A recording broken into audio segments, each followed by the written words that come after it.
Here is the gardening update for May the 1st, 2022. Of all the beans that I've tried to sprout, these are the ones that are not doing so great. So if I took a conservative estimate, I would say that this is conservative. I think it's probably 60 to 70% that have sprouted. But let's go with 50% that did not sprout. And this doesn't represent the sum total, but some of them I had to just kind of discard. But the mistake I made was not to cover them with a damp cloth. And so that's a mistake I made. Previously I was kind of suspending them in the tray so it kind of picks up the water. But the gunk was beginning to, I didn't wash this very well. But I rinsed it, but didn't clean it with a brush. But yeah, so I'm taking a different approach now.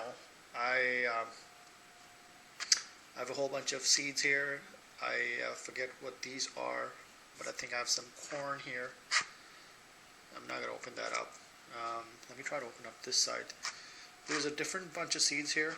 I'm gonna try and actually see if I can sprout apple seed also. But there's a whole bunch of flower seeds I think here, or maybe herbs. Oh, that's from the cupboard. So these are from the pantry. These are some kind of South Asian herbs and spices. And I wonder if it's beginning to sprout already.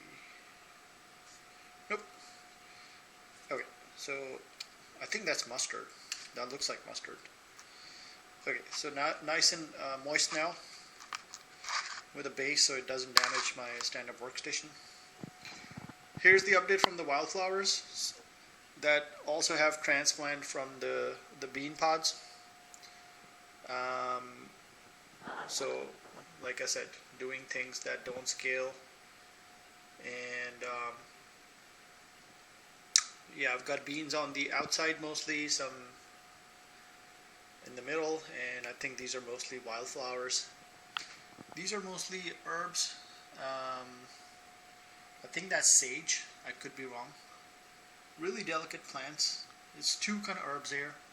Forget what the other one is. Thyme and sage maybe. And some transplants on the side. They're not liking this tray for some reason. And they love this container for some reason. And I don't know why. Maybe the soil is different. I don't remember what this is. The carrots are not doing so great. Maybe because I forgot to water them. I've never had success with like clippings, but Riley said he has a system whereby you can just keep harvesting it. So I wonder how his system's different. Anyhow, so this is probably like the third plantation in the pot, and the transfer to the front yard is not going so great because I think I transferred them too early because it was still pretty chilly outside. It has been really overcast, so with the temperature dipping at night, the plants don't like it as much, so the leaves started wilting, and I didn't condition them, like I wasn't taking them out in and out. I just planted them outside, and I think the birds are kind of plucking away at them too, so it's a whole host of stressors. The backyard, I did transplant some of them in that pot on the left hand side, along with another fern or some kind of plant, I forget what it is.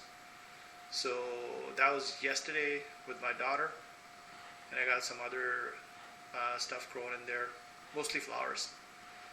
So let me just zoom out. So that's the update, and that's what the setup looks like. It kind of works because right now I'm not standing up and working too much, so I've got my daughter's picture showing. I didn't notice that, but yeah, I've got my workstation here, and I've got plants here, and there's no water. so it should be good. There's no water dripping. And yeah, that's my short update from May the 1st. And while I'm doing things that don't scale, I get these ideas. So I've been, I don't think I'm jotting all of them down. I don't want my ideas. So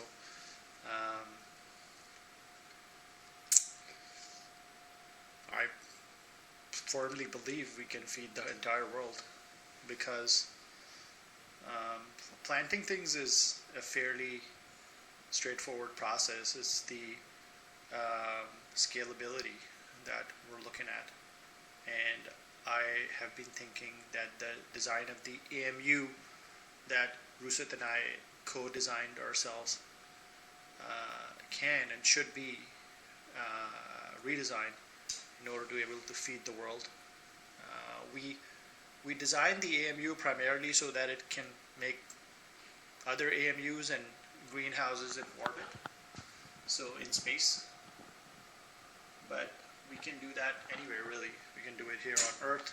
We can do it under the surface. We can do them in vertical farms. And being interested in how things work and technological trends has been of benefit. And you got to follow your curiosity. We live in a beautiful world, so you'd be surprised how much life is there in your backyard.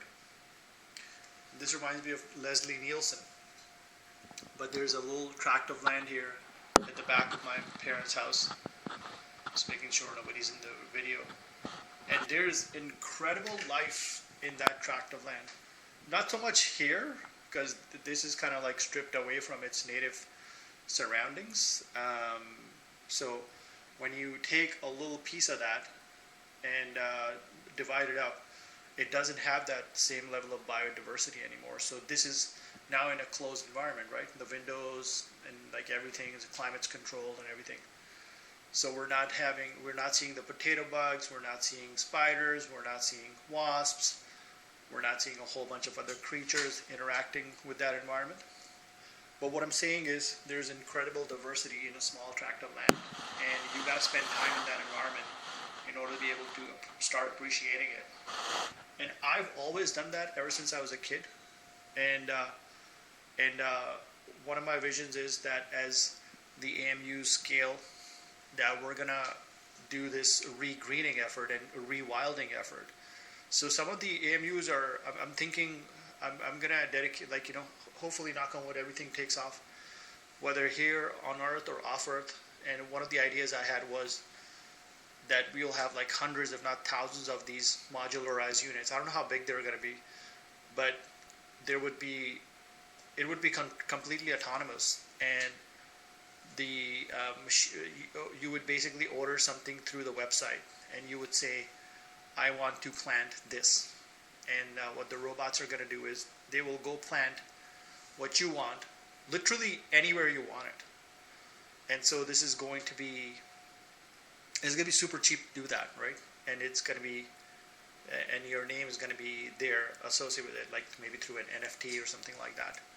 And so you'll basically help create a contained, kind of like a mini rainforest, just that there's going to be hundreds of thousands of these. And the same off the planet. So then you kind of introduce other creatures in there, and eventually we're going to live in O'Neill colonies. This is my firm belief that within a short amount of time, within decades, we're going to be transferring, or humans are going to be at least vacationing in O'Neill colonies, and shortly thereafter we're going to be living in O'Neill structures because the technology will be ready. Okay, this is my kind of baby steps, and thinking about the longer vision or the wider vision, however you look at it. So so far so good, but the more we can mimic the conditions that plants experience in the outside, the better, because plants cannot survive on their own. Even if we can make them survive on their own, I think it's not the same genetic quality. So plants coming in contact with bugs and the fact that they are swaying in the wind and getting sunlight, I think is really good for them. And I'm going to try and mimic the real world conditions as much as possible. And from day one, we don't want to use pesticide, so maybe have a combination of bugs and maybe robots maintaining the crops, but allowing some of the crops to be eaten up by the wild, because I feel that there's benefit in doing so. Okay, this is my video from May 1st. Thanks for watching. We'll see you later.